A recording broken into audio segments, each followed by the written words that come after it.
Tonight on Tasty Treats with Teachers, I talk to Mr. Widmark, we travel the multiverse together, and the universe rates my cupcakes. Hello and welcome to Top Gear. Instead, it's not Top Gear, it's Tasty Treats with Teachers. Speaking of high-powered rocketry exploding cars, Mr. Widmark. I joined the Air Force and ended up flying right seat in an F-111 for 6 years. What initially drove me to teaching was I could get some time off in the summers and whatever to do other things. Alright, I'm gonna have to read this out. You have a level 2 Tripoli certification in high-powered rocketry. Yes. First off, that's the coolest thing I've ever heard. Second of all, what does that mean? Like layman's terms. Sure. Please. Maybe some of you are familiar with little Estes rockets. In fact, we're going to be flying these little rockets in the AP Physics 1 class.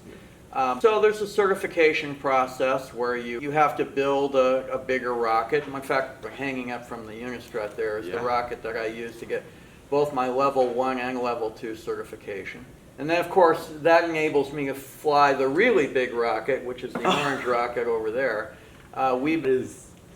If that is not advertisement to join AP Physics, I don't know what is. You get to fly rocket. How do you fit learning to fly gyroplane in your day with school? Well, I always liked to fly. Of course, I was a flyer in the Air Force, and when I got out of the Air Force, I flew hang gliders. That was pretty fun. Flying, incidentally, is kind of like a cross between a helicopter and a fixed-wing aircraft. It has a propeller, kind of like a fixed-wing aircraft that pushes the gyroplane through the air, and it has a rotor like a helicopter, but the rotor is not power. It's free spinning. It's the motion of the air across the rotor that spins it and creates lift. I'd never seen a rocket launch before, like a Cape Canaveral, and there's Patrick Air Force Base there where they launched these satellites into space, and at the time the space shuttle was flying.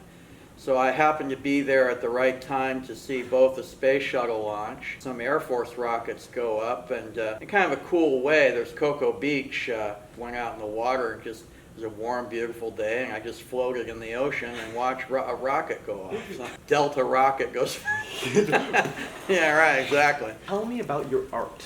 You work with neon, right? People seem to like my trilobite night lights. Cast trilobites in clear resin, and embedded in the resin is various light sources. Some of them are neon, some of them are LED, some of them are this stuff called electroluminescent wire, and you can just take this thing and just plug it right into your wall socket and it lights up. I call it the device of destiny. A radioactive source in there, it's strontium-90, and it's got a little miniature Geiger counter on top of it. If I hit the button here, what it does is it takes a random stream of radioactive particles coming off this thing, and it translates it into a number, quantum mechanics. First of all, it's absolutely random.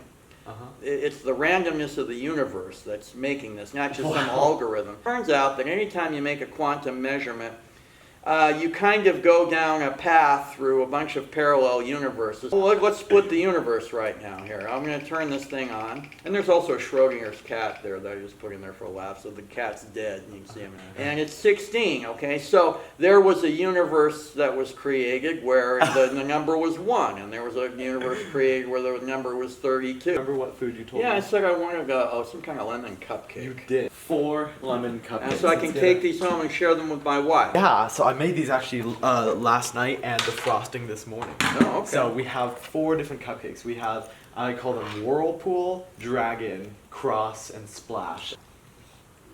I was going to ask you to rate them on a silly scale, like 9 to 10. But I think we should let the universe decide. Oh, absolutely. What does the universe deem my cupcakes? Okay, what's it say? I got a 4. You got a 4? Well, okay, the universe, we know what the universe is. What do you rate my cupcakes? These are as good as any lemon cupcake I've ever had, so I guess it's a 10, huh? Thank you so much. Thank you so much, Mr. Woodward. All right, thank you.